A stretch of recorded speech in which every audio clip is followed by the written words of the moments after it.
well, let's... If someone's going over there, could they bring their registration materials back here, perhaps? would like to be on. Ah, yes. Wonderful seeing you. I was telling you. Ask Dad if she'd try to keep it on.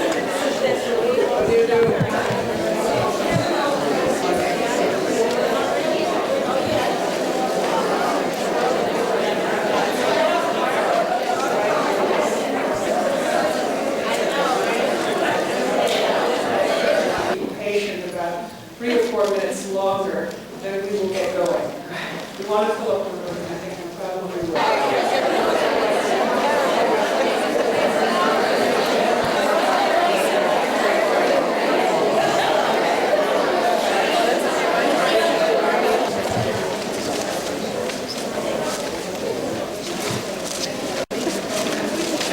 I'm sorry for the confusion this morning. It's always a little difficult when after 14 years you're used to doing one thing with the Women's Studies Conference, and then this year we had to change plans a little bit because we had such a large crowd. But we're glad you're all here and everyone seems to be seated. For those people who haven't registered, you can go back and register in the Student Union Building after the plenary session. But everything will get caught up eventually. My name is Pat Clark. I'm the assistant to the coordinator of Women's Studies, and we're very happy that you're here for our 15th annual conference, Women in Power. You will remember last year we were here about this time, rather devastated and angry about the Anita Hill and Clarence Thomas hearings. This conference is a direct result of that. We're here to talk about power, how to get it, how to keep it, how to use it properly. So welcome.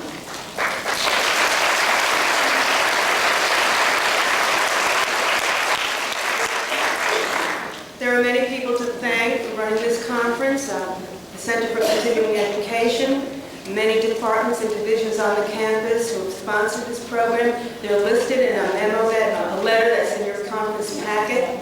The conference committee, we're wearing purple ribbons. Eventually, not everybody has them yet. We'll be happy to help you with any questions you may have. And you might also think about talking to these conference committee members about what it's like to serve on the conference committee and think about joining us next year. We have faculty, staff, students, community women, and alumni who all join us for the Women's Studies Planning Committee. There's an evaluation form in your packet. On the back of that, there's a little check-off box if you'd like to get our newsletter or if you'd like to join the committee. Please fill that out. And we do value these evaluations. Cute face.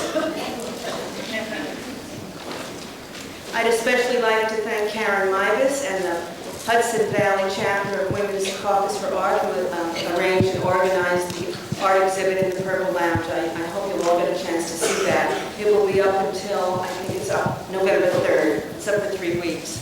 I'd also like to thank Jessica Byers, who's part of the committee, who arranged childcare. Childcare is something that we always provide in our conferences, and it's free. So I'm sure all the mothers who are here appreciate that, and we're glad you're able to join us.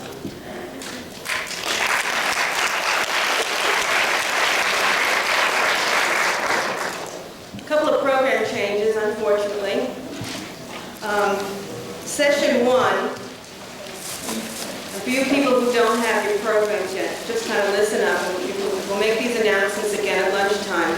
Session 1, number 4, Jessica Williams' workshop. We cannot have that today. Unfortunately, there's been a change in plans, and Jessica has to catch a plane and be on her way someplace else. So there'll be plenty of other workshops to choose from.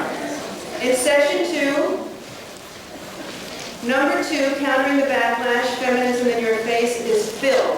So people who have come and registered today will not be able to get into that workshop. The same holds true with number 7, Challenging Barriers to Personal Power.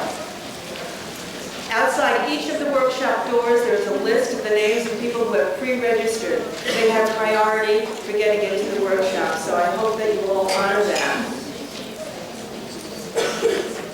At the registration area, you were given half of a 3x5 card with room numbers on it. And those of you who don't have them yet, we're bringing them over here and we'll give them out after the plenary. Those are the rooms you're to go to if you want to participate in the facilitated discussions. We've tried to design this conference a little differently this year so that we have plenty of time for in-depth talk. And this is a serious topic.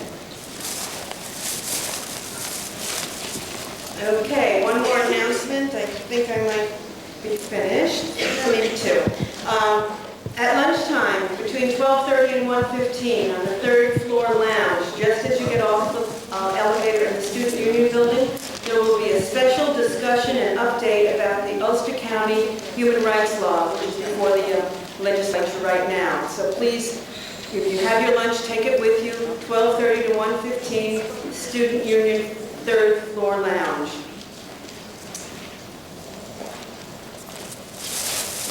Okay, we will be audio taping the entire conference. If you'd like to hear some sessions that you've missed, there'll be a sign-up sheet so you can buy audio tapes. We also will have this session videotaped.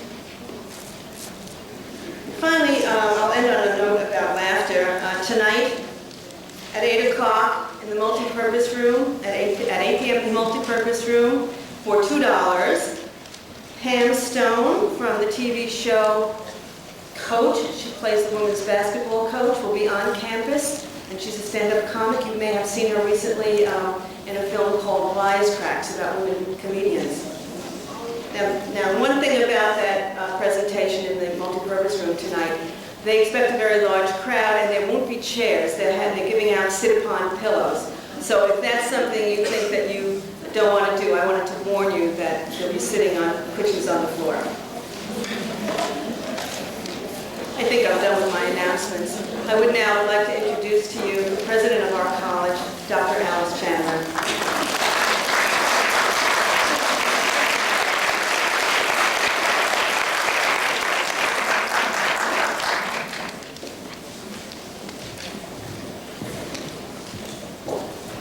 Greetings and welcome to you all. I think it's extraordinary that we are at conference number 15. I'm delighted to see the room so full. I want to extend a welcome to every single person here, but I want to take particular note of two groups of people. One is our own Paltz students, and I hope that you all recognize that we're educating you to be leaders, and I think your attending here shows you have very sensible aspirations to take power. I'd also, however, like to say a few words of special greeting to the handful of males in our audience, because what we're doing, we are also doing for you. It is for a better world, for our male and female children. And I think as we move to a society in which equality is a reality instead of a word, that all of us will benefit from open opportunity, progress and satisfaction and personal growth and achievement based on talents, ability, and work rather than status by gender or by ethnic or racial identification. That's extremely important. I want to thank Pat Clark, Professor Barbara Scott, Women's Studies Steering Committee for their wonderful work in organizing this event, to extend a very, very warm welcome back to the campus to Bella Abzug, who has been a leader, role model, inspiration to us all. Welcome certainly to Decima Williams.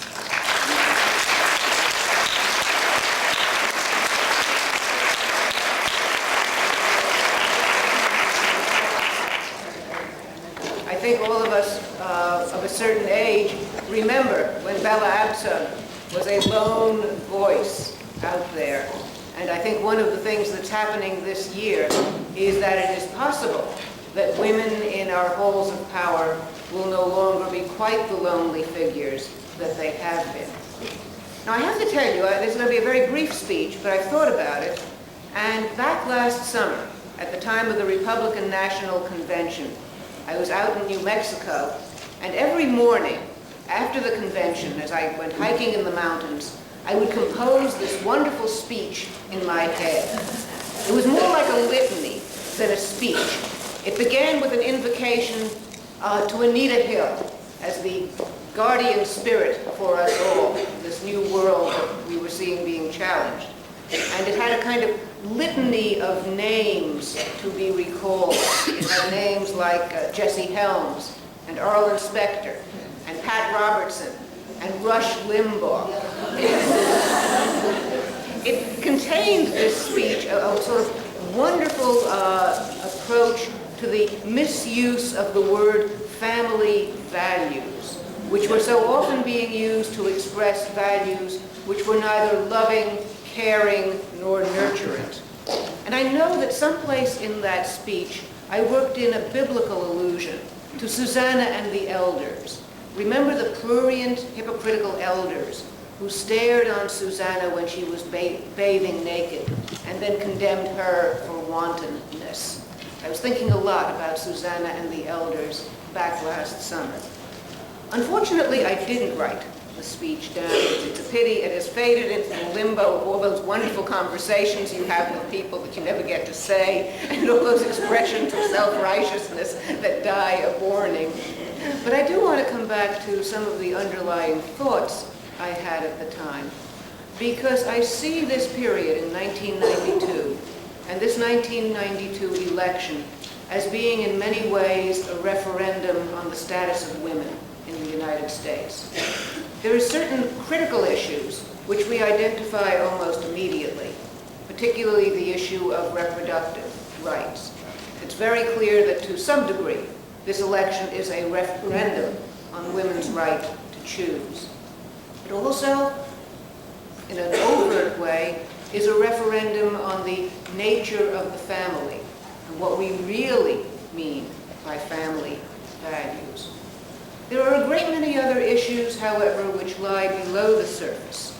The question of whether our primary concern is simply to be for the unborn fetus, or whether we are to look about us and say that our concern must be that no woman in America is malnourished or medically untreated during our pregnancy. Whether children in the United States are all to be born with the right to adequate food, decent housing, appropriate education, equal rights. It's a referendum on the availability of daycare and about the quality and nature of our educational system for everyone, and not those who can simply afford to take their vouchers and run off to the nearest self-selected private institution. Much more than that, however, we are looking at an economic and political change of the profoundest implications. We look at the distribution of who is poor in America, and we know that differentially, women are poor, people of color are poor, many of the elderly are poor. And we realize that as we change America today, so will people live in the 1990s and beyond the year 2000.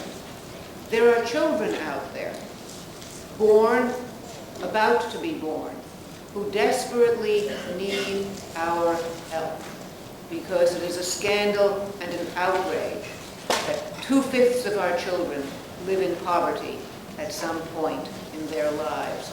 There is no other highly industrialized, wealthy country which does not have parental leave written into its constitution. The United States does not. Now, one of the questions I think we need to ask ourselves is, who then should we vote for, and how can we support them? And I guess my answer is that where we have a qualified female candidate, that is the person whom we should support. Please note that I say qualified because there are clearly women we do not want to see in power, and there are male candidates who share the value systems in which we believe. But I think there are two issues to be looked at as we literally try to change the face of the Congress this year. One is how people will understand and vote on the issues. And I think there is a good probability that the woman candidate will have a better understanding of reproductive rights, of issues of pregnancy and child care, of differential economic and power status, and in that sense have an intellectual edge in terms of a conception of the issues. But more than that, it comes back to my sheer horror as I looked at the Anita Hill Clarence Thomas hearing, that we must never again see the spectacle of a single woman confronted by a panel of Susanna's elders. I think in a curious...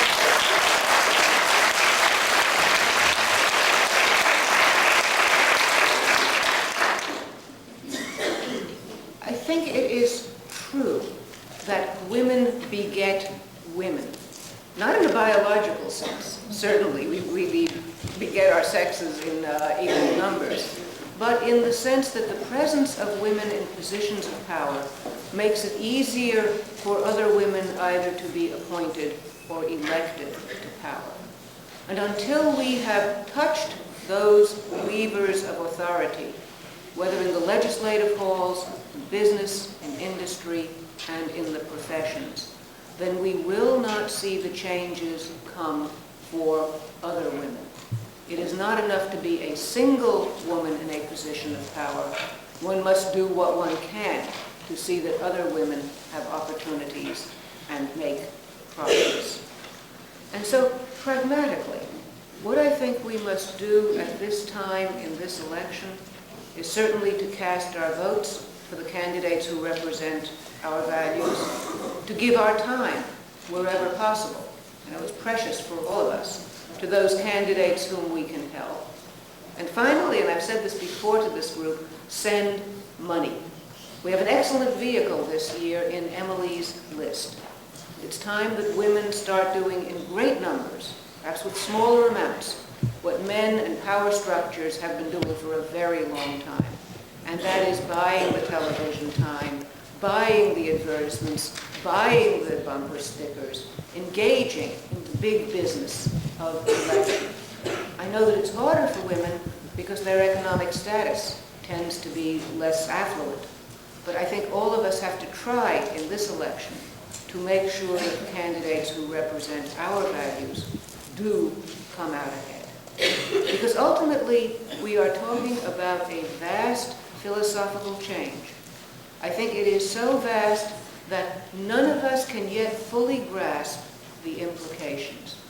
But imagine if your daughter were to think at the age of 5 or 6 that she really had as good a shot as being President of the United States, or Chief Justice, or head of a multi-million-dollar corporation, or simply to a kind of personal freedom which men have taken for granted over the millennia, and we, as women, have not. So I think that your topic could not be more timely chosen. Women and power and change. I think what we're talking about is something positive, constructive, but also quite radical. I'm glad that I have seen the beginnings of these changes. I think it will take our children and our children's children to see them fully evolved. But in this economic hard times, there is a backlash, and the backlash is precisely now, if we are going to apportion the goods of the world equally, that those who have had their unequal share are seeking to push back the tide of our advancement. So I want once again to welcome all of you to the college, to the conference. I know that you will have a good and productive day, and I know that you are going to hear words of wisdom and fire from our next speaker. Thank you all very much.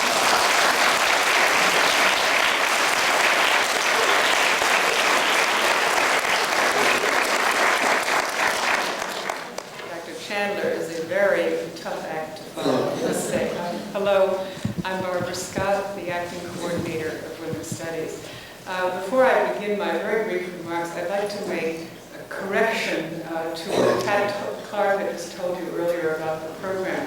Instead of Decima Williams' workshop this afternoon in the first session being canceled, there will be a workshop and it will be led by a very excellent male feminist, Bain Davis, who had come with us to Crete last week to attend the first International Renown Celebration of Partnership. Bain, would you stand up for a minute so people can see who you are? There he is. Trust him. He's very reliable, and he will do an excellent job, and so that will be on. And I may come in during the proceedings, although I'm supposed to also be elsewhere chairing another session and help out on that, but Bain doesn't really need any help. Now, I'd just like to add my words of welcome to what Dr. Chandler has so wonderfully told you. We do indeed have in this media heralded Year of the Woman a most timely and important topic, women and power, creating personal and political change. I'm reminded of something that the Swedish feminist and Nobel Prize winner Alva Myrdal said a half a century ago. She said the following: "It is impossible for any society to call itself advanced and at the same time maintain women in their old inferior roles." May I add that in these closing years of the 20th century, that it is equally impossible for any society to call itself democratic that excludes from positions of leadership and decision-making authority the 51% of the world's population that is female. And that is precisely why we are here this morning and what we are going to be talking about. The notorious underrepresentation, undervaluation, and underutilization of women in governments all over the world, in the global corporate economy, and also in the United Nations system. And what can be done about it? Of course, we're going to be talking about that. Now, more than ever, we say, women need to be heard, honored, and fully empowered as major decision makers. But I must caution you against a possible misunderstanding. To link women and power, to speak of giving women power, is not to be construed as giving women the power to dominate. It does not mean simply substituting women for the men who currently rule us and keeping the same hierarchical structures of power intact. What feminists speak of when they speak of power, they mean not power over, not the power to dominate others, but rather power with, power that is relational, power that is connected, power that is based in short on linking rather than ranking people in hierarchies. Please keep that difference in mind as you listen to us today. And finally, lest you think that the construction of such a model of power, which Riane Eisler, who I deeply admired, who was with us in Greece last week, what Riane Eisler has in her monumental book, The Chalice and the Blade, which I recommend to all of you, is called a partnership model. Lest you think that is hopelessly utopian in a world beset by violence and war and human misery and ecological catastrophe, may I quickly remind you of one historical fact. In fact, it is. That is the way the human species began. Archaeological and anthropological research now indicates that for roughly the first half of human history, there was gender equity, with males and females living cooperatively and non-violently with one another in societies that were remarkably egalitarian, non-hierarchical, democratic, and peaceful. In fact, symptomatic of the respect accorded women for those thousands of years of our prehistory was the fact that their religions had mostly female deities, goddesses, and with often a central deity, Gaia, Mother Earth, Mother Nature. Trust me on this, okay? Better still, trust Riane Eisler, although her book is not the only one that I would recommend, but it's certainly the most readable. The Chalice and the Blade is the title of it. Students in my Sociology of Women class who are here, I hope, in large numbers, are reading it. We just did probably fairly brilliant papers on it. And I recommend it to anybody, even lay people, can understand in 200 pages an entire history of civilization. How about that? Indeed, I would add finally that it is the only way in which we can reconstruct our past, to do it in this way, so that we can avoid the trap of assuming, because it's so easy to assume, that what is what always was, and what is likely to continue to be. That we must avoid at all costs. Otherwise, we become very cynical. It is also the only way that we can hope to envisage and create, as the title of our conference suggests, a future which is significantly and even radically different from the present. Biology is not, contrary to what you've been told, your destiny. Neither is patriarchy inevitable and eternal, as one male chauvinist writer put it in the title of his book. The inevitability of patriarchy is the title. Nor is human misery, violence, ecocide, and war preordained. Trust me on that, too. Now, to speak about all these weighty matters, and specifically on the subject of our morning plenary, which is titled Women in the World, Parity, Power, and Politics, we have two of the world's outstanding women of power. And remember how I'm using the word power, power in the very feminist sense of the term. Let me first introduce Bella Abzug, but in saying first, I'm not suggesting a system of ranking, it's just a pre-agreed upon way in which we're going to present the speakers this morning. I have to say this very personally. Bella has been high on my list, probably in my top 5 list of women peace heroes for longer than she knows. Certainly, of all the women I can think of in our own country, the United States of America, although hardly on the world scene because she has many competitors there. But she is probably more than anyone identified with being at the cutting edge specifically of the feminist project of getting women into decision-making power.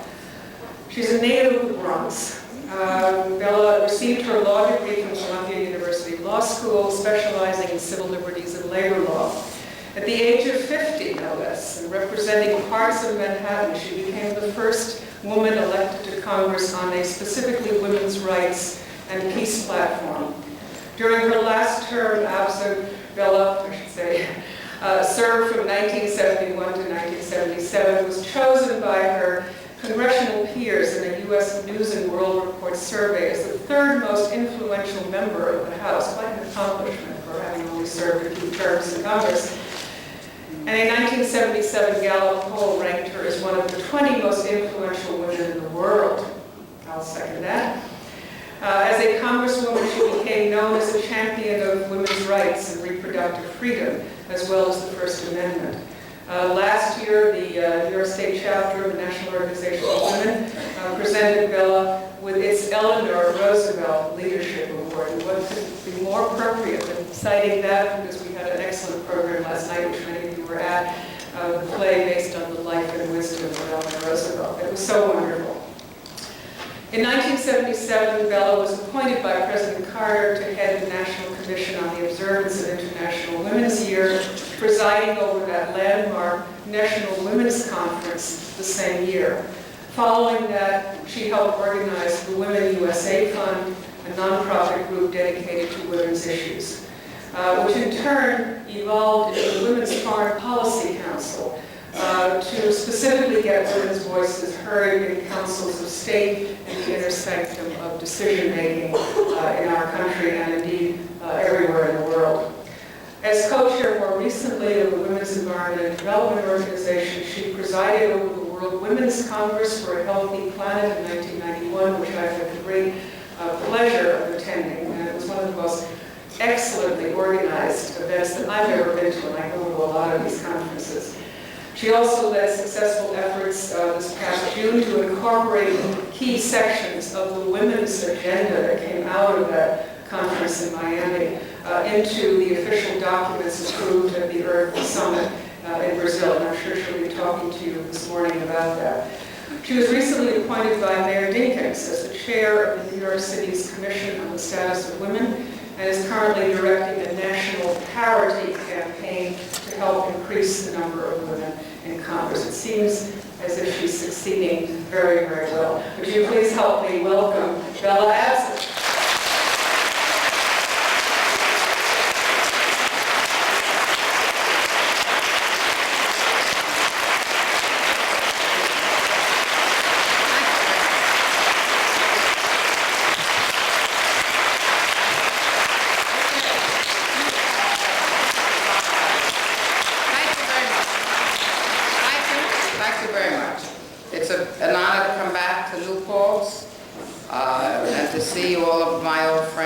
faculty, the president, and others from the community, as well as from the student body, whom I don't all know, but I'm sure we'll get to know each other before it's all over. Decima is someone I'm very proud to share the platform with. She's very provocative. She said I could speak first because she's learned how to respect her elders. That's putting it straightforwardly. And also questioned me immediately about my hat. So, you know, I'm going to get that out of the way fast. You know, I went to law school many years ago, and when I got out of law school, there were about 2% lawyers who were women in the country. A lot of funny things happened. One of the things is that I was told I had to go to the best law school that there was, and I said, fine, which is that? There was Harvard, so I wrote a letter to Harvard, and Harvard wrote a letter back to me. And said, we're sorry, but we don't accept women. I was outraged. I always had a decent sense of outrage. So I turned to my mother. In those days, there was no women's movement, so you turned to your mother. I like to think that our daughters have the best of both worlds. But anyway, I said, who do these people think they are, telling me that I can't go to their law school just because I'm a woman? My mother said, what do you want to go to Harvard for anyhow? It's far away. You know, we lived in the Bronx.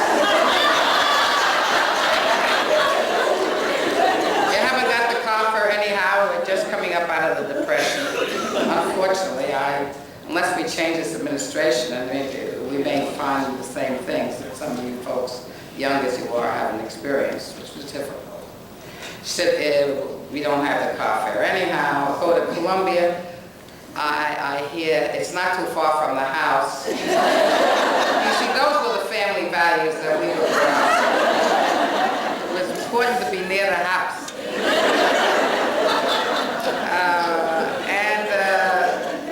I hear they take women and you have needs, so they'll probably give you a scholarship. I mean, those are the days where you had to scramble, much harder in many ways. I mean, I went to Hunter College. If I hadn't been able to go to Hunter College, I never would have been able to go to college. We had no money, and it was a totally free tuition institution. And it produced some interesting people. Well, anyhow, especially women, because I went when it was an all-women's college. She said, you probably get a scholarship. And besides, it only cost 5 cents on the subway. So I went there and all those things happened. And I became, it only cost 5 cents on the subway, and I became an advocate of low-cost mass transportation. And I was on the Public Works Transportation Subcommittee in Congress, by the way. But anyhow, I got a job right away, and I was pretty proud of that. And whenever I went somewhere representing my firm, I'd introduce myself and say, how do you do? I'm Bella Abzug. And they'd say, fine. I'd say, I'm here from the law firm such and such, and they'd say, fine. And I was always waiting. So I'd finally clear my throat and say, how do you do? I'm Bella Abzug from the law firm such and such. And they'd say, oh yes, we know, but we're waiting. And I would always say, well, what are we waiting for? And they'd always say, oh, we're waiting for the lawyer. See, they thought I was the secretary or the clerk. As I said, only 2% women were lawyers in those days. So I had an identity crisis, I would say. I was a fairly young person. I'd gone to law school right out of college. So I looked like a kid, which I was. So I went home and discussed it with Martin, my husband. And in those days, professional women wore hats and gloves. So I put on hat and glove. I've since taken off the gloves, I'm sure. I put on the hat and gloves, and then when I went anywhere, they knew I was there for business. So when I was campaigning in the street, and then I just grew to like wearing hats. So I wore them all the time, despite the fact that most people thought it was some kind of a campaign gimmick. It wasn't. It was just me. I was always wearing a hat. So when I was campaigning for the first time down the streets of New York, Bonnie Lobel was here, and she was actually one of the people who helped me. Well, she's not as old as I am. My campaign workers would say, come meet Bella Abzug, and they'd always say, well, which one is she? And they'd say, oh, she's the one with the hat on. And when I got to Washington, they made a big fuss about this hat. I didn't know whether they wanted me to take it off. They didn't care what was under the hat. They were just totally mystified, upset, concerned. And I didn't know whether they wanted me to take it off or keep it on. Since I decided they wanted me to take it off, I kept it on.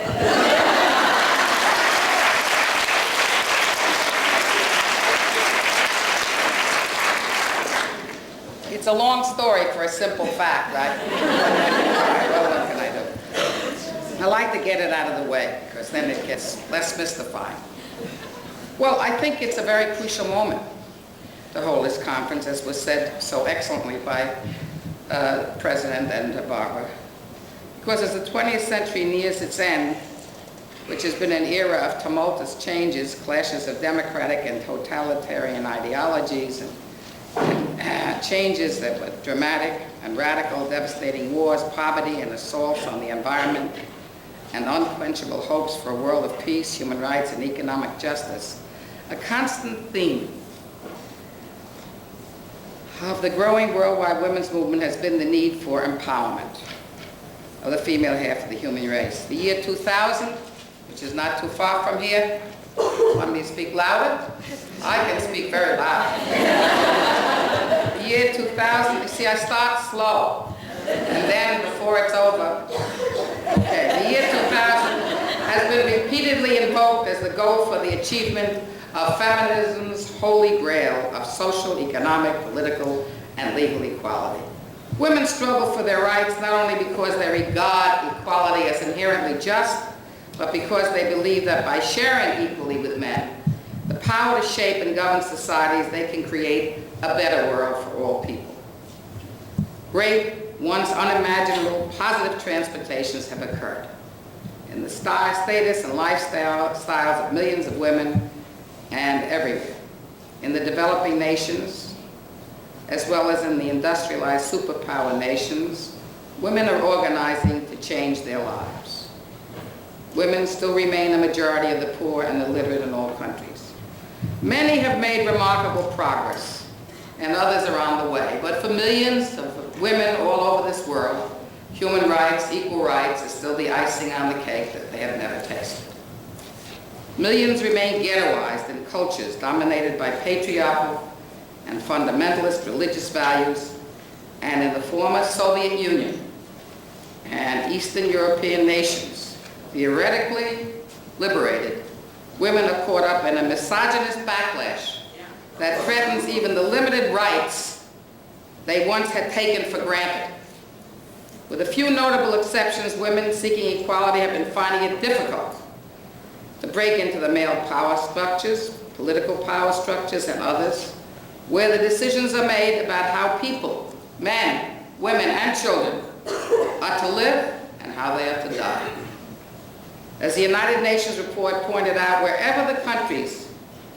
the countries really are involved, are rich or poor, small or large, developed or underdeveloped, women have limited access to decision-making posts as heads of governments, members of parliaments, cabinets, or in such international institutions as the United Nations itself.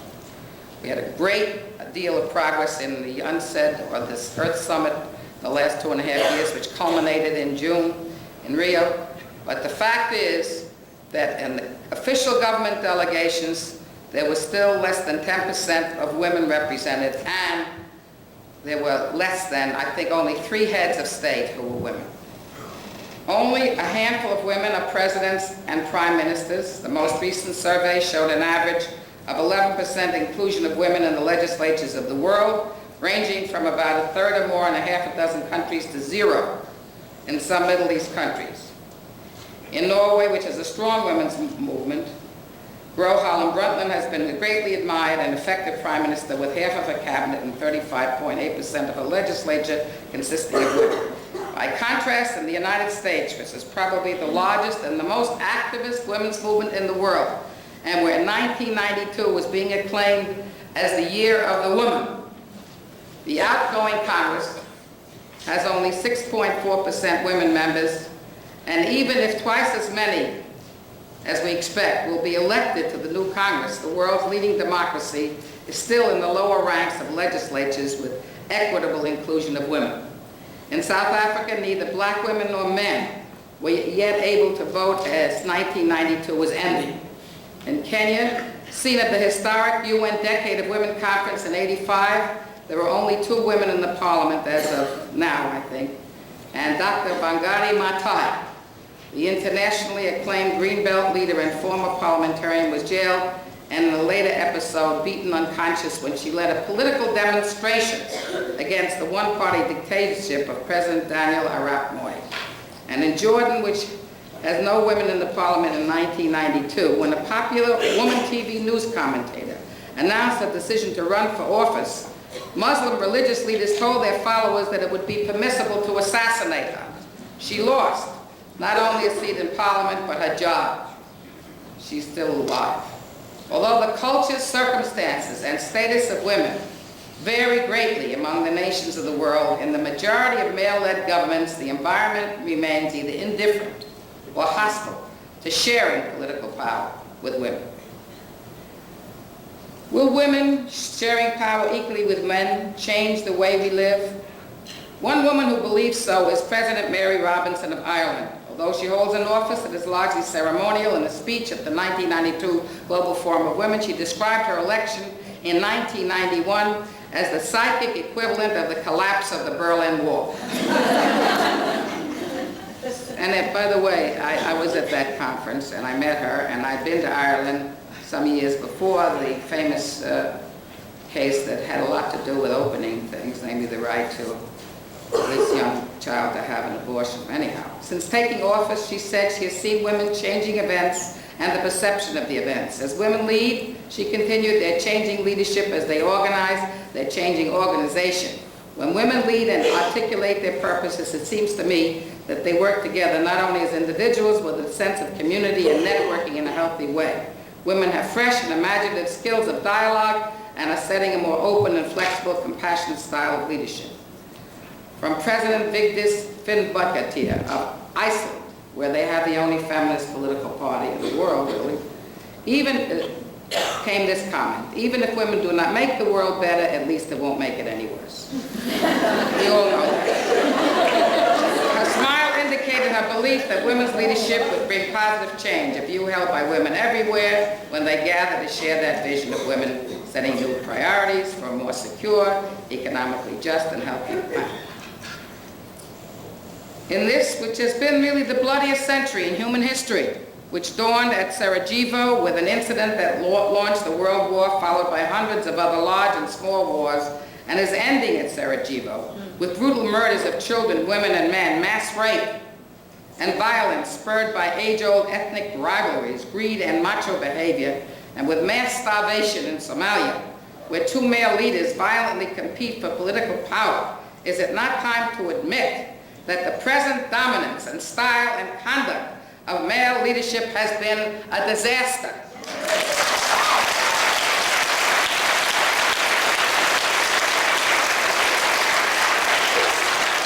Is it not time to work together for democratic political systems that recognize the coexistence of 2 sexes with the equal right to make decisions about our lives and the future of the world? Is it not time to recognize that women should not be classed as a special interest group, but rather as half the world's population, encompassing all nationalities and all special groups? To those who question whether women would change the nature of power, or whether power will change the nature of women, I have always given one answer. There is no question in my mind that women will change the nature of power. Why? Because we are not committed to the policies of the past. We had nothing to say about it. They excluded us from decision-making. We are also not involved in major special interests which indeed do control the economic and power structures of the world. We are not the owners of defense plants. We don't own the oil wells or the uranium. We don't own the corporations, the multinational corporations. And having had nothing to say about the policies in the past, we can look at them a little more independently. We can look at them objectively and say, does this suit me, my family, my friends, the people I love? And we can say no.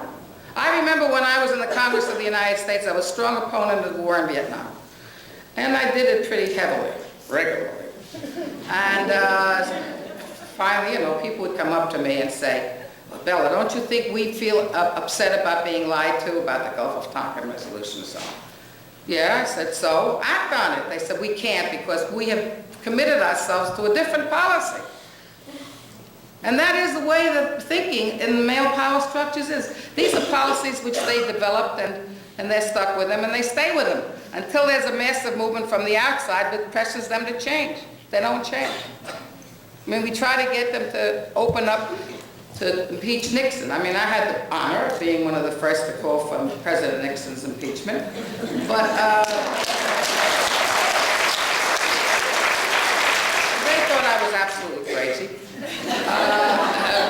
And for a year I talked about it. I went to a counter-inaugural instead of the inaugural president, my first term of Congress and so on. And it was only when 1 million people sent telegrams to the congresspersons that when he tried to fire the head of his own judiciary that they acted. Anyhow, we have to try it. In other words, we have to get women into power to share the political space. I think that's fundamental. Well, whenever I got furious at something I didn't like, my husband Martin, who was a wonderful guy, and we miss him deeply, he has left us, but I know he's here today, enjoying this, because he was wonderful in that way. The more I said, the better he liked it. I adored him and he adored me, and it had an awful lot to do with my being able to do the many things that I've been fortunate to be able to do. Anyhow, whenever I got furious, he'd say to me, Bella, your standards are showing. And what we're saying in this year of the women, especially to the United States Senate, your gender is showing. And it's the wrong one.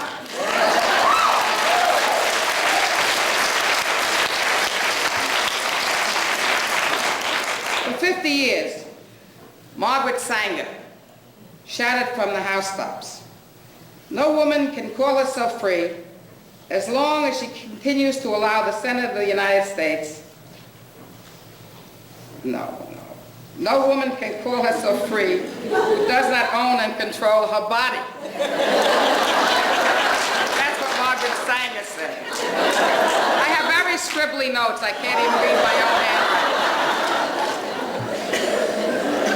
And we say, no woman can call herself free as long as she continues to allow the Senate of the United States to continue as a 98% male club and the House of Representatives as a 96% male club, 94% male club. I mean, the claims that have been made about where women were really stood right after those hearings were totally false. In fact, I had an occasion to address the next day where I got this Margaret Sanger Award from Planned Parenthood to address them. And so one of the things I said was the goal and the aim of this electoral year has to be not only to elect women in larger numbers than ever before, but we must defeat Senator Specter and Senator Dixon, because we need one Democrat and one Republican, right? So everybody in that audience thought I was totally nuts. By the way, I'll just tell you that, because Dixon was a person who voted for confirmation, and Specter made a spectacle of himself, as you saw, in the most vicious way a man could behave towards a woman, particularly a senator of this country. Anyhow, it's very possible that both those fellas are going to be defeated. What's that all about? Well, it's the same male majority that has blocked the progress of women on every level for far too long. It's the same male majority that denied the enshrinement of the equal rights for women into the Constitution. But let me just say about equal rights while I'm at it. I also worked very hard for the Equal Rights Amendment, and someday I think we'll get it under a different administration, which I expect we're going to have shortly.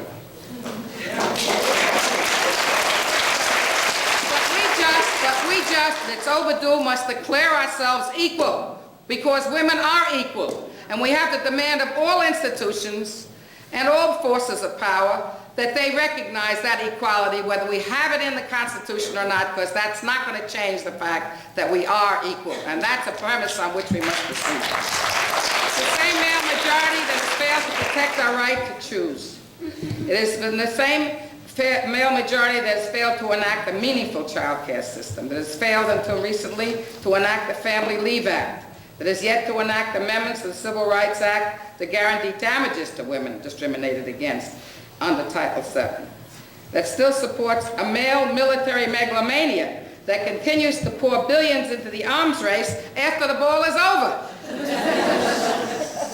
And it's the same male majority that brought us the Webster, Rust, and Casey cases through their confirmation process. How we went around and said to people, don't confirm any of these people, not just Thomas. Don't confirm Scalia. Don't confirm Kennedy. These people have not committed themselves to anything that it can guarantee democratic rights and rights of privacy. But the Senate wasn't listening. They passed these guys through just like that. They did one thing, they stopped pork. That's it, one for each customer, and once in a lifetime is all they ever do. Well, it's the same male majority that still was so insecure in their thoughts that they would not allow 7 Democratic congresswomen to consult with them in the Senate Democratic Caucus at the time of the Hill hearings, who came to help sort out the mess that the men had created. And they still wouldn't allow 7 congresswomen. They locked the door. We cannot allow any locked doors. All doors are open, starting in 1992, but continuing through the year 2000, by the time we must have parity in the Congress of the United States.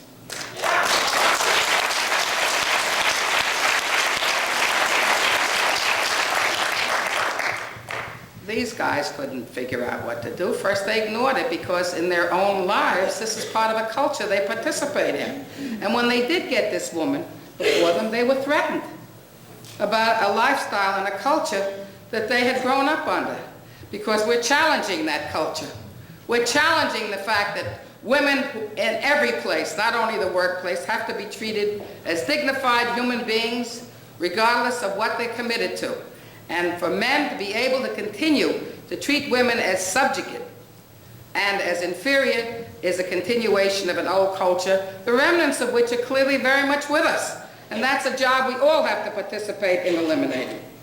Yes, instead of having dissembled the entire structure of sexism and racism and poverty and violence, much of that continues to dominate this society. And we have to face the fact that we, each of us, have a responsibility to change that.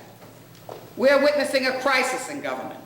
To no small measure, it has been clear that the White House and the Supreme Court have to a large extent been close to our concerns for some time now. But the United States Senate, in confirming Judge Clarence Thomas, the Supreme Court of the United States, turned its back on women's right of choice, our right of privacy, our right to affirmative action, our right to be free of discrimination, and in so doing has unashamedly turned the Supreme Court of the United States, already regressive on women and the Constitution, into a body which can no longer be considered a court of last resort. What do we do? What do we do? How do we really create the change necessary? How do we change the nature of power? How do we change the power structure? How do we create the kind of society that will make a difference? Well, those of us who are feminists have a point of view. If we are right that feminism is something more than a political philosophy and movement relating only to the rights and just powers of women, if we are right that it is a vision of what we love and how we would like society to be for men as well as for women, if we are right that it is a vision of a new, just, and humane order in which all people, regardless of race and religion and sex and sexual orientation and physicalities and class and age and ethnicity, can live and produce together in harmony, mindful of today's and future generations, then our goals must be more than just bringing women into existing power structures, as I think was said earlier. When we first formed the National Women's Political Caucus, which is a political arm of the women's movement, and I was one of its founders, we said, we do not intend to substitute a white female elitist power structure for the present male elitist power, white elitist power structure. In other words, we're not just electing women for the sake of having women there. Unless women are coming in there in order to create change, in order to create new ideas, in order to transform the rules and transform the structures, then we are not fulfilling what our needs must be ultimately, which is to change the nature of society and the models that free market ideology has imposed upon us in this country and all over the world. That has to be done. And so we must elect more women, because among all the legislatures in the world, as I said before, we have 72 years after women won the suffrage, holding 6% of the 535 seats in Congress. Imagine, if you can, what the reaction would be if we had a Congress consisting of 505 women and 30 men, a sex-based apartheid system. Well, I don't believe either men or women would regard this as fair, sensible, or a reflection of the real world, in which we have had at least two sexes since the beginning of time. Yes, in the year of the woman, more women are running than ever before. And there's a strong possibility that we will elect 4 or 5 women to the Senate, and maybe we can increase the numbers in the House to 40 or 50. But it's not enough. And so at the To Tell the Truth conference, which is a big conference we held in New York with Anita Hill, we decided to commence a Women's National Parity Campaign. And this is a very interesting campaign, and we're circulating a petition calling on political parties to support only women in races for open seats. We recognize that the power of incumbency has been one of the major obstacles to electing women to office. This year there is some damage being done to incumbency because of some scandals in Washington, and because of the reapportionment, and because of this interesting, catalytic, historic moment, the Anita Hill hearings. It's not that people weren't told over and over and over that you can't have a democracy if you have 2% women in the Senate and 6% in the House in general. It was somewhere lying in the subconscious. And the minute they saw the picture, it told the truth. It told the truth, and it created an awakening and activism of that subconsciousness, so that women and men, as you know, are determined to make this the year of the women. Now, I don't like it to be called the year of the woman, because it means they'll give us 1 year. In the old days, for example, we had a decade of women. I mean, first it used to be a day. It was called International Women's Day. Then they gave us a day. Then they gave us a year called International Women's Year. See? Then they had a decade of women at the UN from 1975 to 1985. That time they gave us 10 years. And I don't think that we want a day or a year or 10 years for either women or the elderly or for the physically disabled, because that's what they keep doing. If all of us were really elected to the bodies which decide what's going to happen to our lives, and if every country did that, if we coexisted with males in the political space, then we wouldn't have to designate a year or a day or 10 years even, because what would happen is our concerns would be brought into the political power structures by those who could really afford to represent us, instead of those who are never going to represent us, because they haven't been. They haven't been. Just let's understand this. So this is the time to appeal to mainstream America. Not only to demand judges on the Supreme Court who respect women and the Constitution, but to demand of all power structures actions of equality, not just words. That's why I said before, we're equal. If we have a right to go to any power structure, political, economic, social, religious, what is it, and say, we need representation. We've done everything in past since Noah except govern, and it's time now for us to fulfill the great words of the great Bible, at least part of it. We have to demand that both political parties support a woman for every seat that becomes vacant. Now that sounds like a quota, or it's not going to stop men from running, or whoever wants to run. But what it does do is create a consciousness and organize the consciousness among the people who relate to campaigns, the public, the political parties, the organizations that support politics, that they have to have a policy. You know, I can tell you this, when I came to Congress and you know, found out that I could do the things that I did, I was involved with many people in opening up the Democratic Party itself, because we had conventions at which men came and brought their secretaries or whatever, sometimes their wives. But the point is, women had no real direct voices. And so there were McGovern-Fraser rules, which people like the caucus and I and other organizations worked very hard to create equal numbers or equal division. Well, Eleanor Roosevelt, when she was active in the Democratic Party, called it 50-50. We have to have 50-50. And she was very successful for a while. Read the book, by the way, by Blanche Cook on Eleanor Roosevelt, very good. She does all the history on, I won't get into it. But anyhow, you know, they got some, right at the beginning of the New Deal, they got some responses. They got, even before the New Deal, they got Harding to give them a women's rights program which has some of the same agenda we're still trying to get, which we didn't get.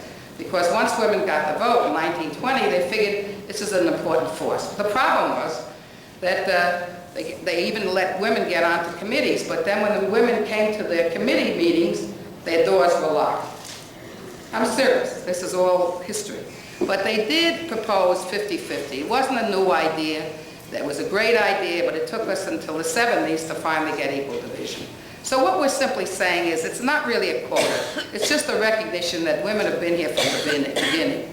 I mean, we've been in this country, you know, from the beginning. I mean, we're here. We have a right to be visible. You know, we've done a lot of work in this country.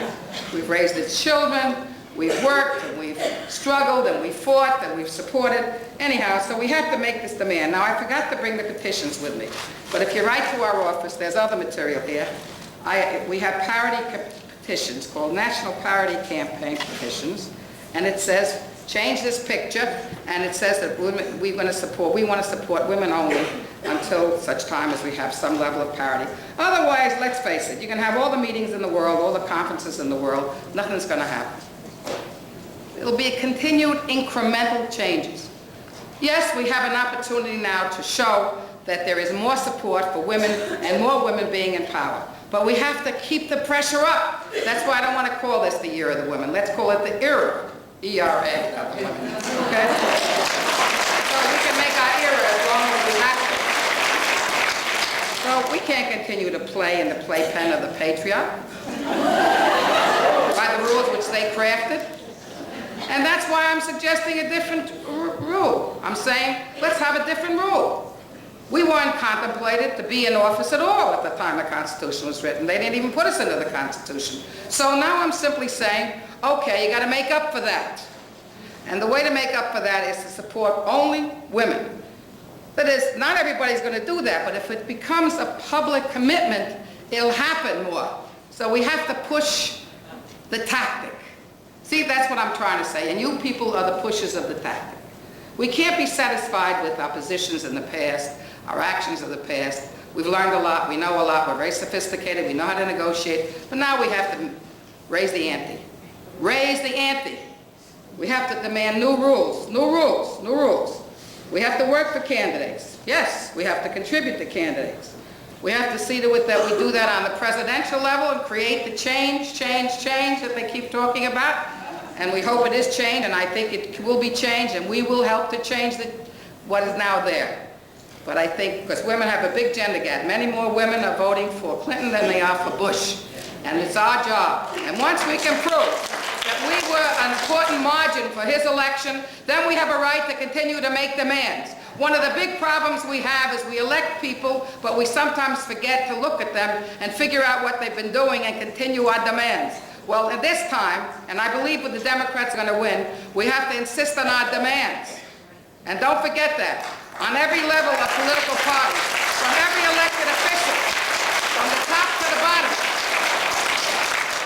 So we have to do all of that. We have to see that women's invisibility begins to be changing because it's an urgent moment of crisis. Unless we do that, I think the future of this country, not only for women but for everyone, is seriously at stake. So, you know that in the whole history of the United States Congress, a total of 134 women have served. You know, it's just incredible. It's 535 altogether, 435 in the House and 100 in the Senate, including 16 in the Senate. Only 16 women have ever served in the Senate, and mostly they have been ceremonial. In other words, when the husband dies, they bring in the woman, give her some flowers, sit her down there for a little while. And then after the election comes up, the real candidate is sworn, and the woman goes back home. But that's changing now. We've had only 2 women in the United States Senate. We're going to have at least 6 or 7, I think. And that's a big jump, only because it's not as incremental as before, but it's still nothing. 10 states have never sent their women, either to the House or to the Senate. 8 black women, 2 Asian Pacific Islander women, and 1 Hispanic woman have served in the House, including 9 Democrats and 2 Republicans. No woman of color has ever served in the Senate, but we're going to change that in this election with the election of Carol Braun. Women also have a very hard time in the Congress. We hold no top leadership positions. Some of us were able to get a hold of committees, but it's going to all change now. And so I want you to know one other thing, just by comparison. The only regions with lower averages in the United States in the percentage of who serves in their parliaments or in the Congress are the Arab states, which average 3.7%, and the Pacific with an average of 5.6%. In other words, there are more women in average in Africa, the Americas, Asia, and Europe. Just feel strongly about that, because this is the time for you to get very strong. This is the moment. This is a renaissance of the women's movement. The renaissance took place in the 60s and the early 70s, and now we have to move it. We really have to move it. In the meantime, you have to participate in politics, register, vote. It's an opportunity that millions of women and men in many nations don't have. Some have really had to die for the basic right, democratic right. We don't have to die for it. You just have to walk into a voting booth in your neighborhood and pull the lever. How many people in this room are not registered? You won't show. But remember, I don't know, it's past your time, I think, but in any case, that's not acceptable. And so we have to have our dream for equality in a more peaceful world. We have government that doesn't represent us and that works against policies favored by a majority of Americans. We women have to think of ourselves, as we are, by the way, of a mighty multitude with important allies among men and underrepresented groups. I thought it was pretty funny when the senator, probably some of you read this, who was running from Arizona, who was being attacked because she was saying that this is the year of the woman and so on. This man said, you think just because you have breasts that you should be elected? And she answered, I think it's about time we voted for senators with breasts. After all, we've been voting for boobs long enough.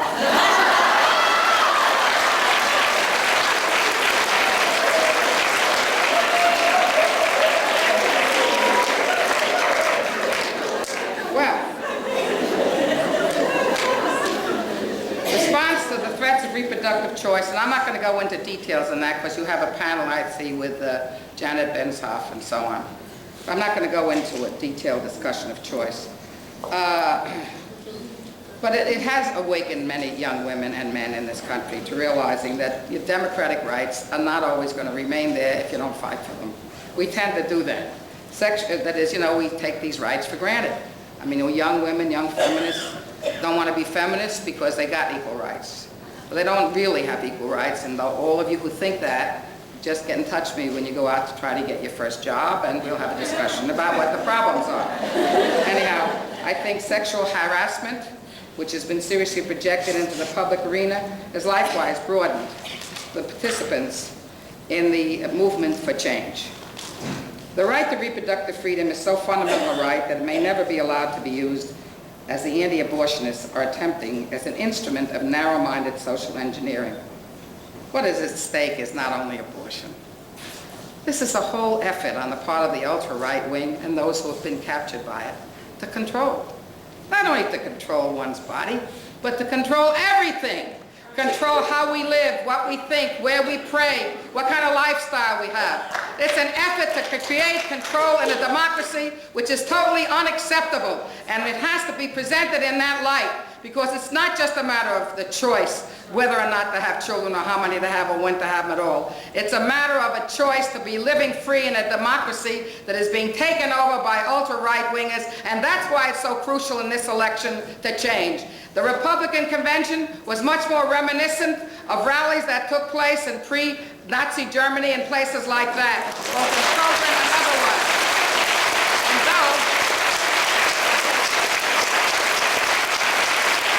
although I may be criticized for saying it, I'm saying it.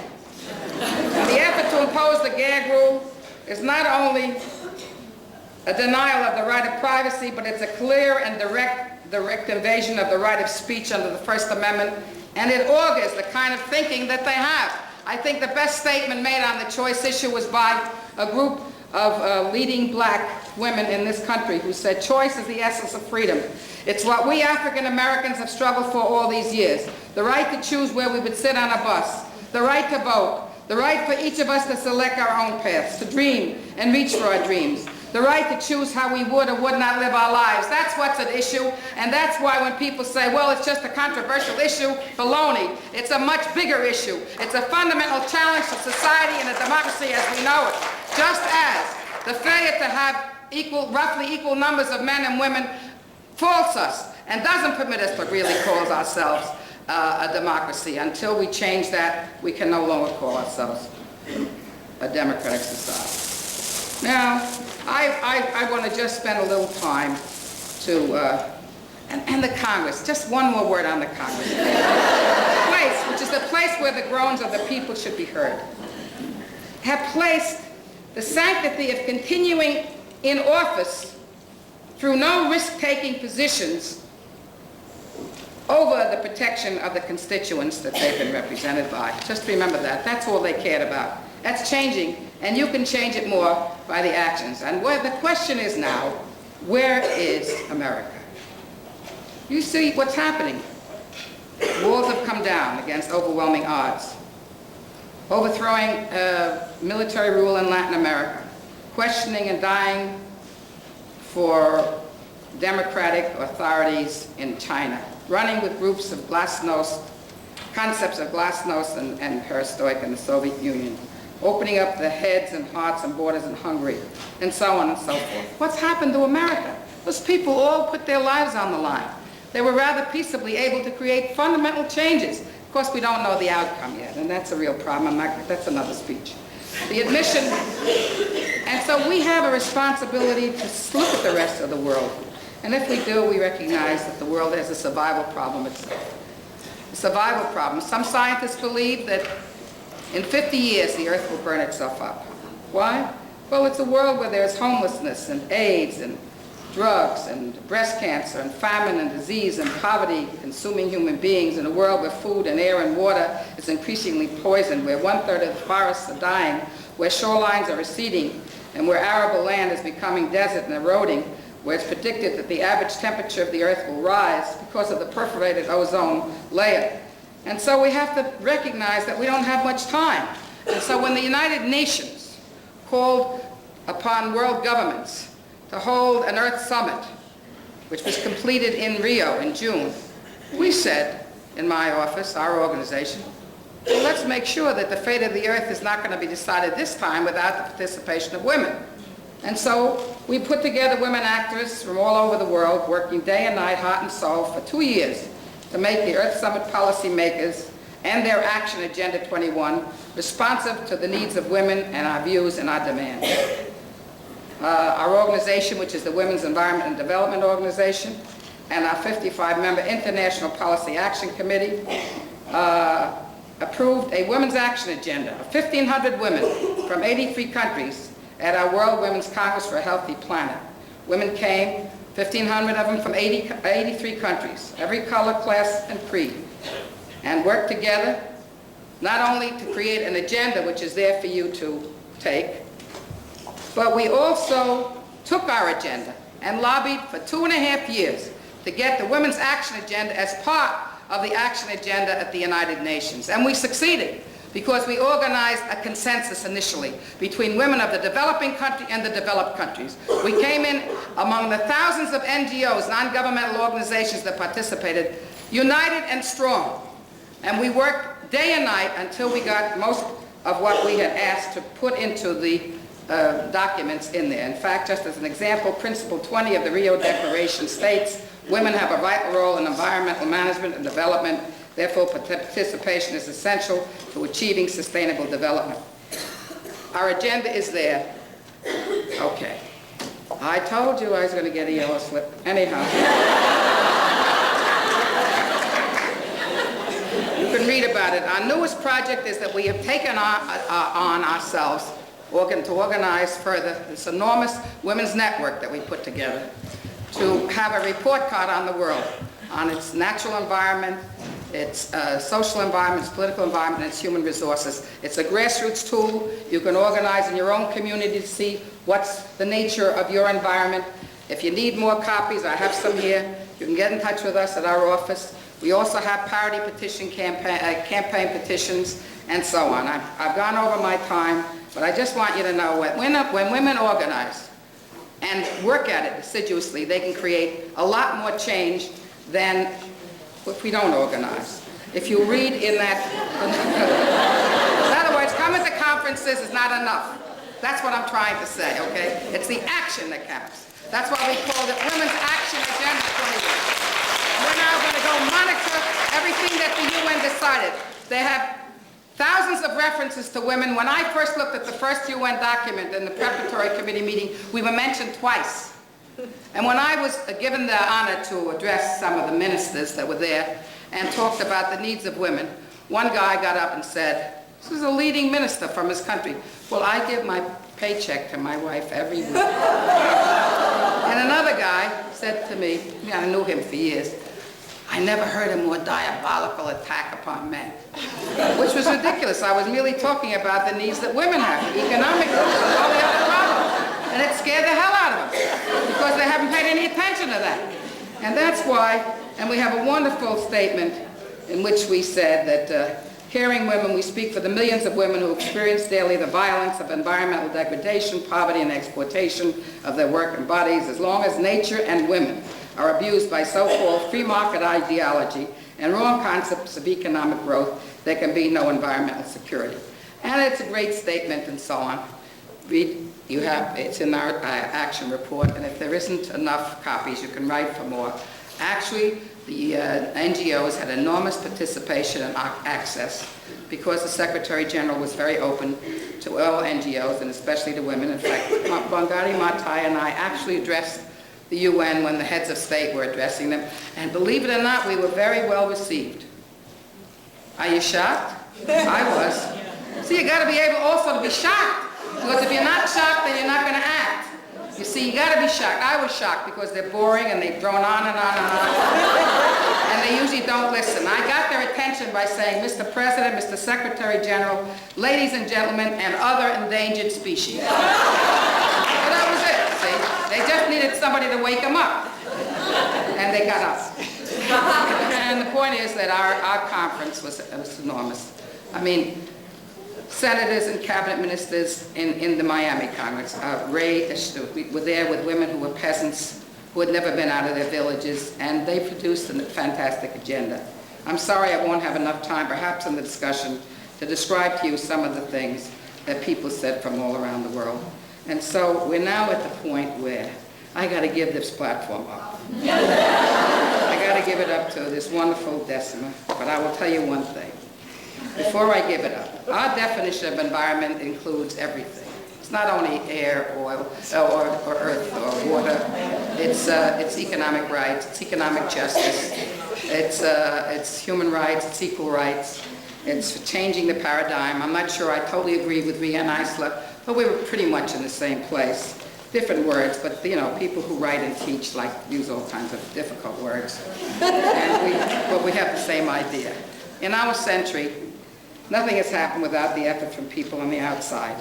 Nothing's going to happen in those places. We're going to make things happen. Now, how? We did it all our lives. Movements of change did it all. Millions of people don't believe that each individual makes a difference. I've always believed that I make a difference, and so does every single person in this room, and those not in this room. When a woman came from the back of a bus, the civil rights movement was born. We know that when women decided they no longer wanted to be second-class citizens, a women's movement was born. When people decided that the war in Vietnam was illegal and immoral, they were able to end the war. That when a president thought he could be king and invalidated our precious Constitution, he was forced to resign. People's opposition to apartheid resulted in sanctions being adopted by the Congress despite presidential opposition, and so on and so forth. To paraphrase not Brianna Eisler, whom I do believe is correct when she says, all of society has to be imbued with a feminine ethos. And whether you call it a partnership, it means to bring down patriarchy, which has been unfair to men and women, and try to bring about a partnership or a coexistence of men and women, which I think we have a right to ask. So I can paraphrase Marilyn French. The idea that we can transform the world may seem utopian, idealistic, and simple-minded, but change always seems to happen. And it's not inconceivable that humans, especially female humans, can create that change. And so, in my concluding remarks, I will say the following. We should celebrate. As we're here during this conference, we should celebrate the earth and seek to bind its bleeding wounds. We should celebrate each other and our country and demand our rightful heritage of liberty, peace, and justice. And we should celebrate the human will to love and care, not only for ourselves, but for those who come from class or belief or religion or sex or race or sexual orientation different from our own. So we have only one world. Most of us don't plan to colonize the moon or Mars unless they try to send us there. Get rid of us. I once wrote something about that. Let us work together to make our still beautiful and bountiful planet more accessible to the needs and dreams of all people.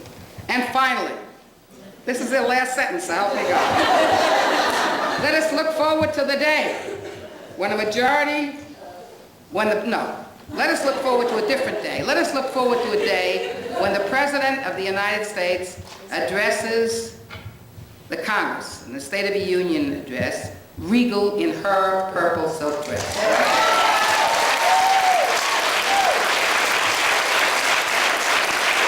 Addressing her cabinet, ministers, and members of the Supreme Court, 8 women and 1 man. How about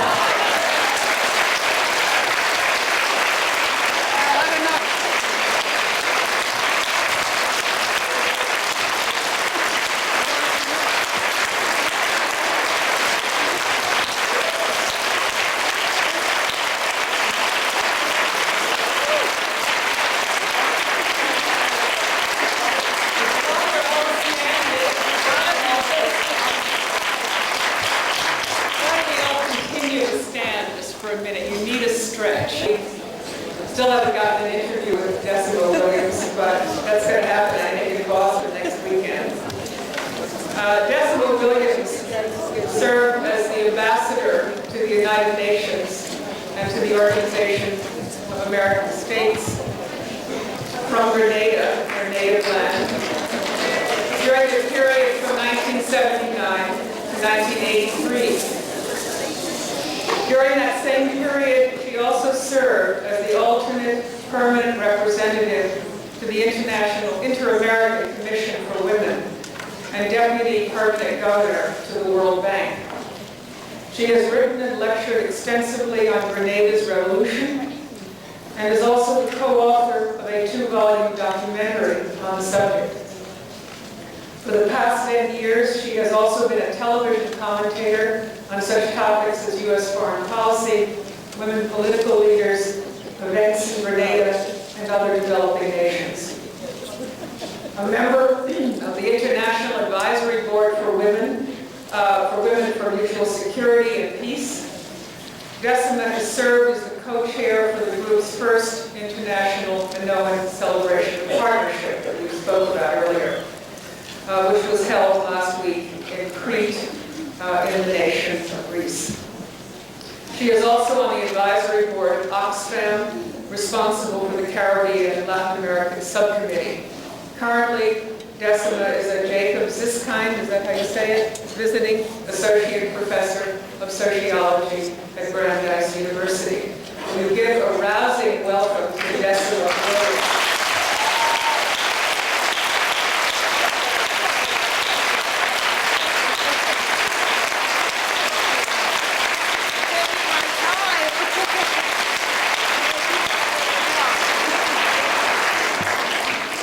morning, sisters and brothers, friends. Good morning. Good morning. I want to go quickly to our discussion session because I think I would not even attempt to keynote this conference. I want a copy of the video on which Bella Asberg has just spoken, and I will be happy with that.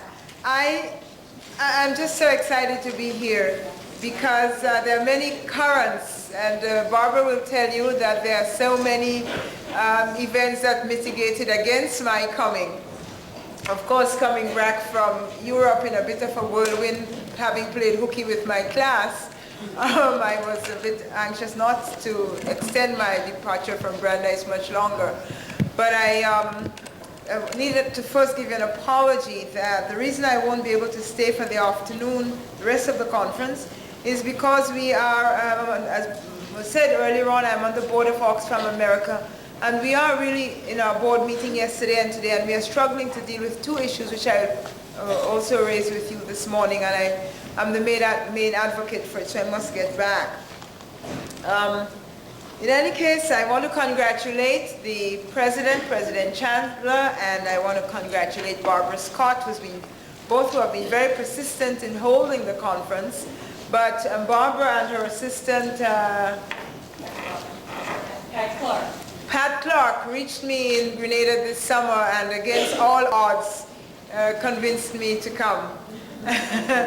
And I'm really happy to be here and see this exciting audience. I must comment, like someone else before me, it's a pity it's predominantly white, but I think that, that it's perhaps where you are, in the valley of the bush, I don't know. You know, we are still people of color, we are still in the jungle, the urban jungles, probably. So today we're going to talk about women in power creating personal and political change. I think we have to put the personal before the political if the political signifies the larger. And I kind of want to talk about two things. First of all, I want to talk about the structural inequalities that render the system we are trying to change so irrational, so violent, so unacceptable. And secondly, I want to say a little bit about what it is that, from the place that I gaze a lot in the South, what it is that women in the South with allies who are in the North, what it is we are trying to do in a concrete attempt to change the situation. I want to begin by saying that Bella Asberg is fire. I mean, good fire. And I love it. I believe that with the analysis that comes from her, with the kind of energy she has, with the kinds of organization she continues to build according to the needs of the decade, with the reach of her work and her organization to people in the South and women organizations in the South, that it begins to break a new path in women's alliances, and it begins to really go to the core of the issues that we believe are so important, which I define as structural issues. That we're not just talking about individual rights within the paradigm of individual, possessive individualism and the free market philosophy, but we really need to look now at the structural issues. I want to start off by saying, first of all, that we are living in a crisis. It's an old word, the journalists use it, the academics use it, the politicians use it, and I think the feminists have to admit that either from the point of view of the absence of peace, or from the point of view of the increase in poverty, we are living in a situation of intensifying crisis, a lot of which is becoming more and more chaotic. And despite the fact that we are told that we are now in a new world order, I maintain that we are really in an intensified version of the old order as it crumbles. Yeah. We begin really with a set, and in many cases a subset of ethical and moral values which serve as the foundation for the contemporary disorder and chaos that we have. And these values of individual rights over the whole, these values of hierarchies of peoples based on race, based on gender and so on, these values have rendered the system bankrupt. So we are in a moral crisis, we are in an ethical crisis. And in large part, this is what we attempted to look at. It was really our point of departure in the conference in Crete, which I will speak about in a minute. A second point that I want to stress is that under this foundation, or on top of this foundation of ethical and moral values, we have constructed a social and economic structure.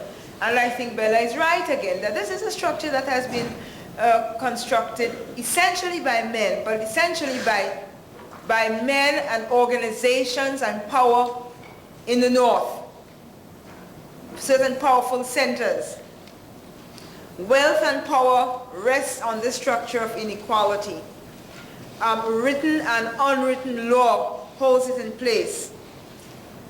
The state wields certain security mechanisms, much of which is military, to keep it in place.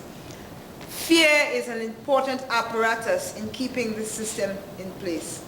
The system is sexist, it is racist, it is maintained by economic and cultural exploitation, by spiritual degradation.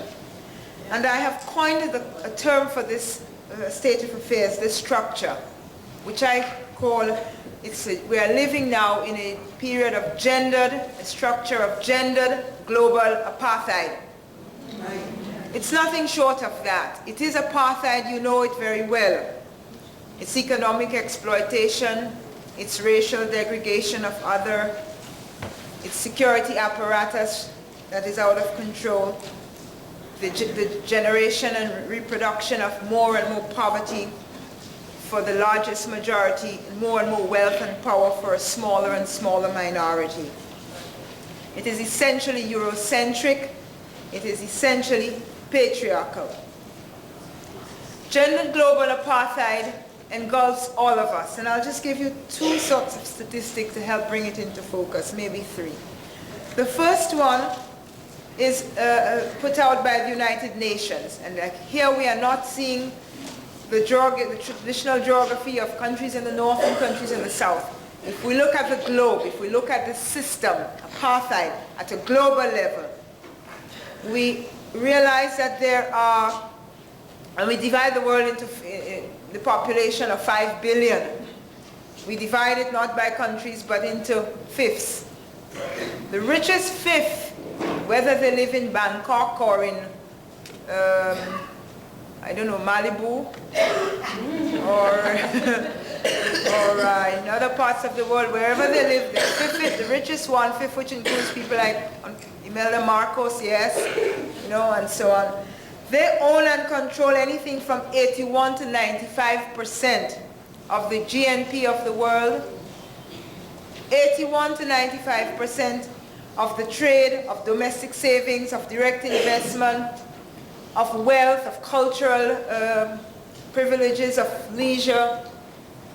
Whereas the poorest one-fifth of the world, people at the bottom, popularly called in the United States the underclass, the homeless, popularly called and seen in places like in the streets of Brazil, children living on the streets, women who with 5 and 7 children and no income, certainly not in the formal sector, and no legal protection or representation.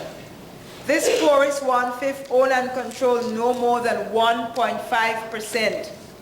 1.5% of the world's GNP. Whether this sector is sitting in Grenada, in Haiti, in the Bronx, in Mississippi, and so on. So that we look at the global distribution of resources, you then have the rest of the world, 60% of the population, which you and I are scrambling to fit into. We own and control something around 16-17% of what's left.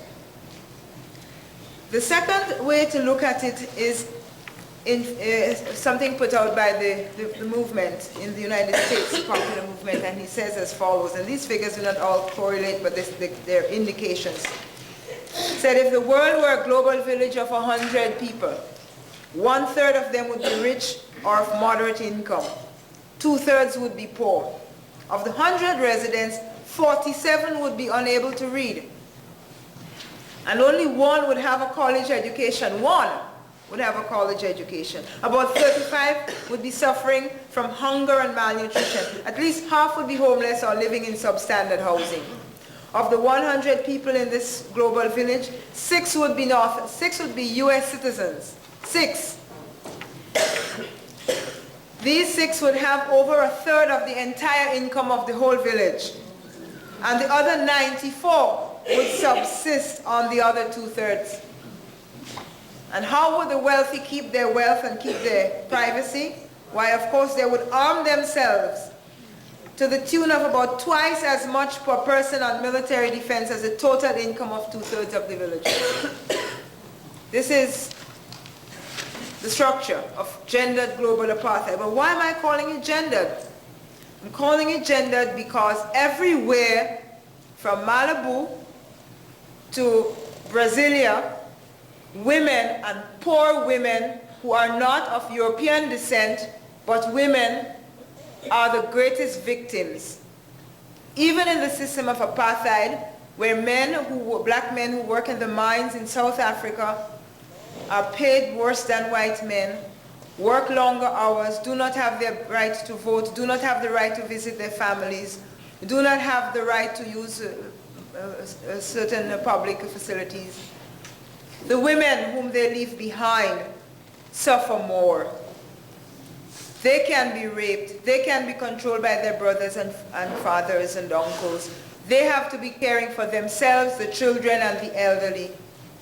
Women in the system of gendered global apartheid not only have the responsibility more and more to take care of themselves as single heads of households, but more and more women are being responsible for children, for the sick, for the elderly, for the discarded, of which there are more and more and more. So that when we think about this chaotic, violent, disintegrating system, a point of departure or a conceptual way to get at it for us in the feminist movement with a global perspective of social and economic justice, a point of departure for those of us who understand that what is important is the structure, whether it is material or psychological, a structure of disempowerment and inequality.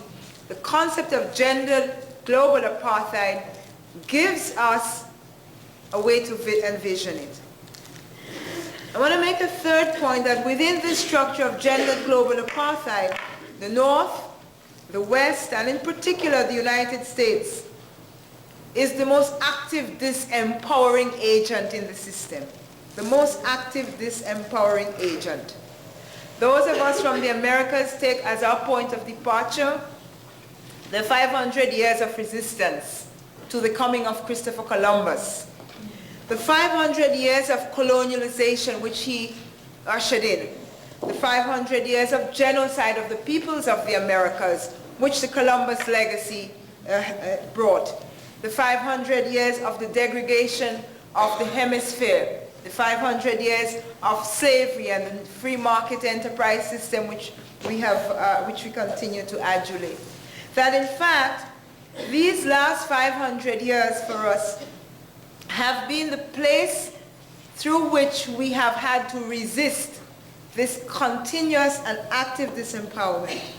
And in most recent times, as I am repeating myself, the single most important agent has been successive U.S. government administrations, whether Democrat or Republican. More so under Republican, but with very little difference. You remember that, if those of you who have been looking at PBS, you will remember the reports now that President Kennedy, when he came to office, an extraordinary and brilliant leader whom we all admire. My mother would not take his picture down in her house even after they discovered all sorts of scandalous things about him. You know, there are a few great men from the U.S., Martin Luther King and John Kennedy and so on, you know. But even Kennedy continued with the Bay of Pigs plan to invade Cuba, you know. So that when we gaze from the South, sometimes it is hard for us to see the difference in administrations.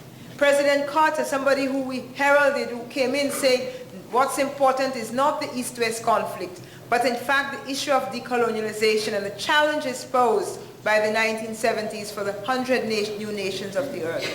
Within 2 years of such a pronouncement at Notre Dame, it was President Carter who launched the rapid deployment force of militarizing from Oman to Florida, so that in fact many of the popular movements and revolutions of the 1970s, and in particular 1979, could be set in motion a structure for at least for monitoring them, and in the case of Grenada and Nicaragua and places like that, ultimately reversing them with a new administration. U.S. domestic and foreign policy is an important point of departure for those of us who want to understand what is happening in the South, why there is anger in the South, why there is skepticism about what you mean in the North, about feminism and transformation, and why in fact we have undertaken the kinds of programs that we do with such optimism. And I will come back to that. I wanted to say at the beginning that there's a great excitement now in the Americas as in these days, you know, we have just been the recipient in the Americas of the Nobel Peace Prize. In the person of Rigoberta Menchú. And Rigoberta is a woman whom, I mean, she exemplifies the average woman in the South, oppressed, personally victimized, gazing at the structure of her domestic and international oppression, and never relenting. You see, and it is interesting that the Nobel Peace Prize Committee has singled her out. Women have received handful of women only. Who was it? Mother Teresa in 1979, and last year, of course, Aung San Suu Kyi from Myanmar, what used to be Burma, you know, in her fight for the democratization process in Myanmar. But I think it is very exciting to see native peoples, the object of victimization and genocide. And she has risen up, and we're very proud of that. It symbolizes part of what the women's movement in the hemisphere is all about. We're also celebrating the fact that we have another Nobel Peace Prize winner from the ranks of the Caribbean intellectuals, Derek Walcott, a St. Lucian playwright and poet, and so we also have another political victory, which we hope will be very good for women, which we hope will be much better for women than in his first administration. The re-election after maybe 25 years of political sabbatical, involuntarily so, of Chedi Jagan of Guyana, who has come back to office. We hope that he has a better program for women. So I mean, the point I'm making is that there are good things and horrible things, and out of the horror and the decay, there are some good moments, and I want to sort of pay attention to that in talking about how it is we are moving in the developing countries in particular into this question of taking power. To preface this action, let me say that we have been living under this thing called development. You know, it's women and development and peace. It's a very important concept, particularly in the 60s and more in the 70s. Something in which women were to be integrated. And I think there are 4 phases of this development. The first one was, you know, the 500 years beginning. Destruction, conquest, subjugation. That was development for the old world, for the Iberian Peninsula of Spain and Portugal and so on. That was advancement, the conquest of the other, the subjugation of non-Christian peoples, men and women, the destruction of unknown values and unknown religions, the pillage and rape of those territories for the aggrandizement of Europe. And in fact, the Spanish priests who accompanied Christopher Columbus said, at least some of them were quite forthcoming in their diaries. De las Casas, for example, says that when he looked at the conduct of the Spanish in the Americas, He said that the Spaniards seemed to suffer from a disease of the heart that only gold could satisfy. So vast was the pillage. That was the first wave of development to which the region was subjected. The second one was what I would call charity and conversion. Charity and conversion, the wave of missionaries all over the world to educate the natives, to civilize the natives. The colonial regimes that needed the role and participation of the natives in the development of these new grand territories in the New World. The third phase, much more recently, is the phase of modernization. We must modernize these old cultural practices. And in fact, the modernization program really was undertaken in large measure by a lot of post-colonial governments. The United Nations has set up decades for development. And as one failed, another one was announced. We are in the third decade for development. All of which said that women should be integrated into the process of development. A process that had been articulated essentially in Europe and more in US academic circles after the end of the Second War. I remember W.W. Rostow's theory of the stages of growth. You know, how does a society move from being backward to being modern and civilized? He said through stages of economic growth. Nothing on social and cultural, but the structure of industrialization. And the United Nations said essentially that women should be brought into these structures. That was the third wave. The fourth wave, I'm proud to announce, I think is really where we are, which is where I want to focus. It is development defined as empowerment. Development defined as empowerment, and empowerment as a process and an outcome that can sustain human beings in a respectful manner, in a manner that generates more and more self-generating power. In other words, empowerment is the new politics and economics of liberation in the South. It is a departure from the more formalistic and ritualistic concept of democracy. Because I think the democracy that at least the way that we now experience it, is relegated more and more to procedural issues of voting, even though that period of voting can be quite stimulating. But that has now been, at least as it is advanced by what is it called, the Foundation for Democracy, these institutions that are funded in Washington to democratize the developing countries, right? That as long as there is a vote, there is democracy. As long as the outcome satisfies Washington, because when the Haitians vote, that's not democracy, right? So there is a counter movement to formal North American or European conception of democracy, and this is captured in the concept of empowerment. And another exciting thing about it is that it doesn't depend so much on government as it depends on non-governmental actors. It's in the NGO sectors, away from the centers of power, that you'd find empowerment alive and spreading. And it is through this notion, I'm juxtaposing then this reality of gendered global apartheid, this insane militarization of the globe, the rank unequal distribution of wealth and power, you know, the hatred, because the system is driven by hatred. I saw an editorial in the New York Times last year that talked about the excessiveness of greed on Wall Street. I didn't know the New York Times could write such a word in its paper. To admit that there was greed in the system. You know, we know that the system is greedy. It's based on fear.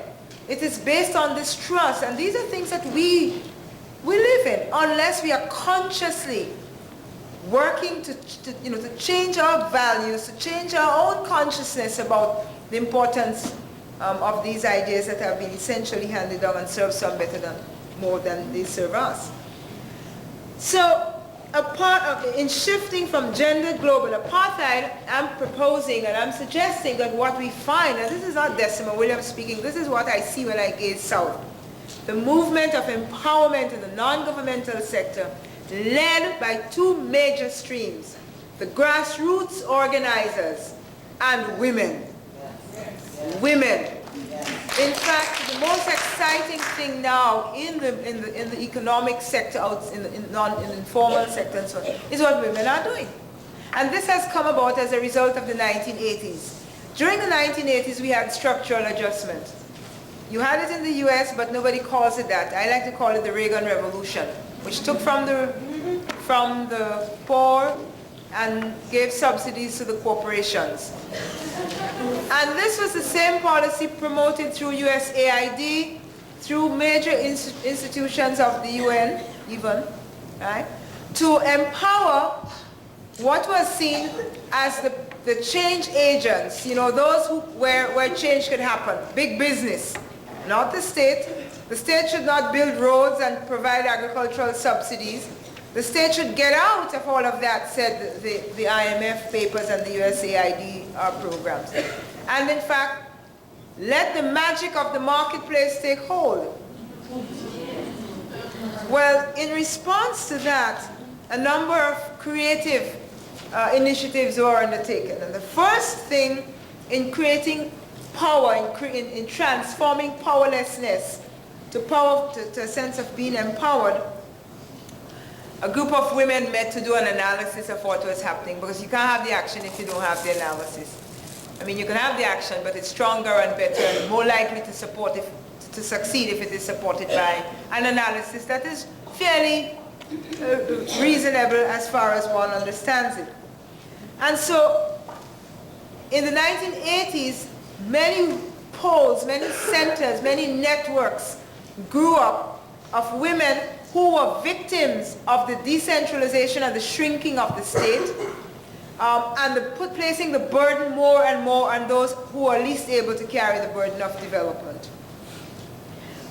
One of the networks I'd like to share with you is a work done by Dawn, Development Alternatives with Women for a New Era. And Dawn was a network, and I brought the book in case some of you want this. It's a little book. Again, it's not one of those long-winded academic treatises that nobody reads. It's a group of women from Brazil and India and Indonesia and Sri Lanka and Malaysia and Mexico who met in the living room of a woman in India and said, what are we facing as women, as countries in the South? What is it we're facing and what can we do about it? And the Dawn analysis was pretty straightforward. It said that women are poor because of our status as women in economies that are rigged against us as workers, as women, and as citizens of countries that are dictated to. So the Dawn analysis brings together issues of gender, of labor, of class, of nationality, and it fingers the issue of imperialism.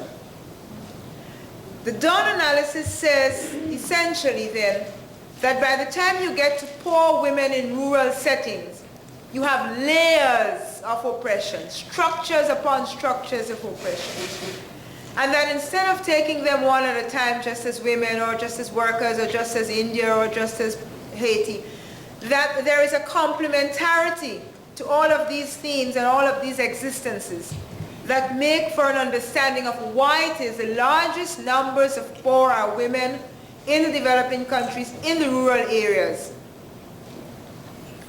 And out of that came a series of action, which I'll tell you about. A second area of analysis, or a second place where an analysis has been ongoing, is in Oxfam America. Now, Oxfam America was a competitor with Rigoberto Menchú for the Nobel Peace Prize. The Oxfam UK was nominated for its work, its development work in the South, and I'm not too unhappy that it didn't receive it. I'm sure that there's good enough time for that. But Oxfam America, which is only 22 years old, an organization started in the North to do development work, particularly focused on improving the conditions of poor women. has had a shift in its analysis as gendered global apartheid has taken hold. And what Oxfam America used to do is it used to serve as an advocate for what was needed in the South. And this advocacy work was based on what Oxfam America, sitting in Boston, thought was needed and thought was important. Of course, they would make on-site visits, and it's remained in the forefront of development work. But it was an analysis that Oxfam made and Oxfam carried out, whether it had to do with Cambodia or El Salvador. Recently, there's been a shift, a welcome shift in the work of Oxfam, where advocates come to Oxfam, partners from the South, those who are the recipients of the funding that Oxfam receives, who are mainly women. They come to the U.S. to speak directly to Oxfam as well as to the interests that Oxfam seek to influence. So that it is no longer this sort of patron-client relation in the classic sense, you know, where you can't speak, you really, you know, we understand the structures of Congress and foreign policy much better, so tell us and we'll tell them. But in fact, this shift has come from the fact that women in the ground in Senegal and in the Sudan and in the highlands of Peru are saying, we understand the structure of North American oppression, because we live it through the structural adjustment, through the militarization of our economies, through the thwarting of our initiatives in alternative political systems. There is a